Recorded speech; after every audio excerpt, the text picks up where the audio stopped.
I'm a baseball player, and I'm really good at it. So I will be showing 3 hits and 4 different pitches, and use math to show how each hit is different in terms of launch angle and height, and how each pitch is different in terms of velocity. Since I lack the technology needed to measure certain parameters, I will provide reasonable numbers when necessary, and we're going to assume that air resistance is negligible and that every ball that I hit off the bat is 65 miles per hour. When a baseball is hit, it travels the furthest distance when the launch angle is 45 degrees, because both the sine and cosine components are both equal at square root of 2 over 2.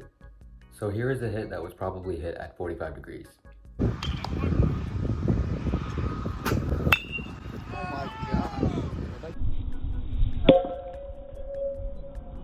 So when we're given a launch angle, we can use it to calculate the maximum height of the hit.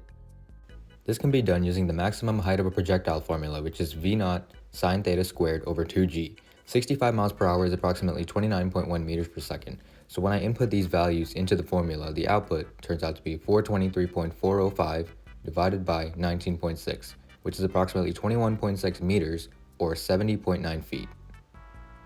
Now what if we want to calculate the launch angle but we're given the height? Simple, we just algebraically manipulate the equation. Now here's a hit that I have estimated to have hit 30 feet off the ground.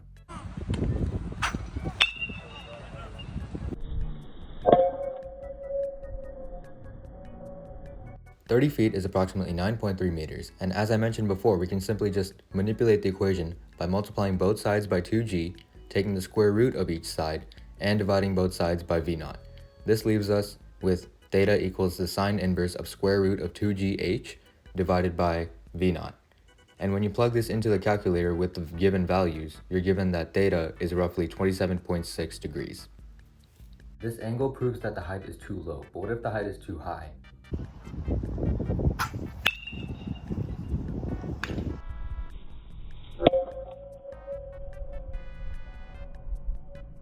I've estimated that baseball reached a height of 100 feet or 30.48 meters. Now whenever I plug these numbers into the original equation I had earlier, we get that theta is around 57.1 degrees. I skipped a few steps here just to speed up. Now I'm going to move on to pitching, so here are each of the 4 pitches I have.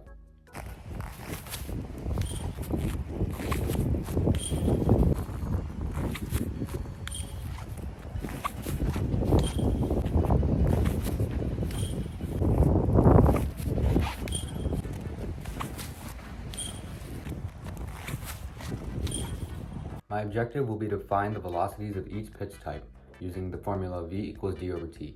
Distance is 60 feet, and time will be the time it takes between my pitch release and the time it hits the zone.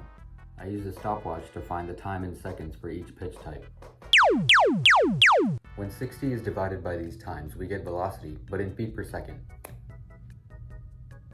Change! That's better.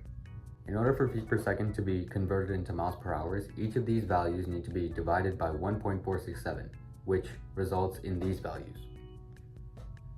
This means that in miles per hour, my fastball reaches 67, my curveball reaches 58, my changeup reaches 62, and my slider reaches 55. These differences in velocity are caused by something known as the Magnus effect, which is the external force on an object caused by its rotational movement. Now here's a throw in projectile motion. Got it, yes.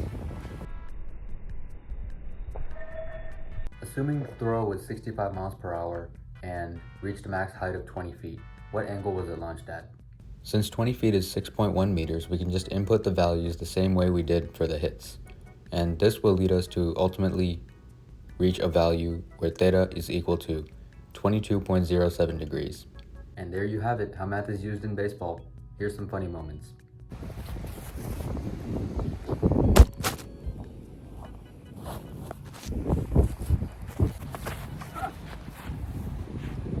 No!